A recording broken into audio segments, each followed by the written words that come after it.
Hello and welcome. Now in this video I'm going to show you how you can detect AI written content using GPTZero. So the first thing we want to do is to get 100% written AI content, and for this we shall use ChatGPT.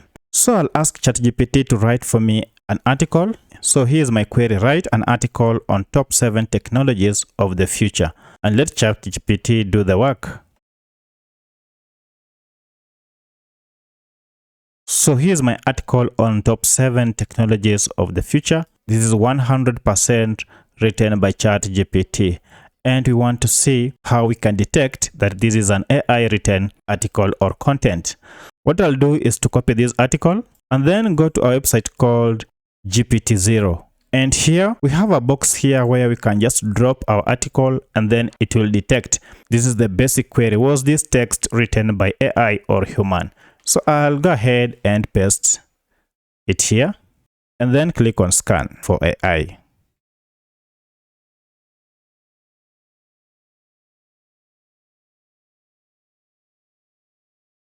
And the scan is complete. The results are here. And from the results, we are told we are highly confident this text was AI generated.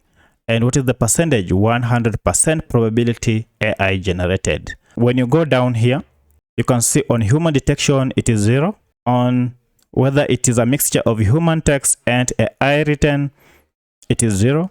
And on AI generated, it is 100%. So this tool can help you to detect AI written content in any text or in any article. So if you are looking for a tool that can help you detect AI generated content, then GPTZero will be handy for you. So if this video was helpful to you, kindly hit the like button and subscribe to this channel to support me. Thank you for watching, and let's meet in the next video.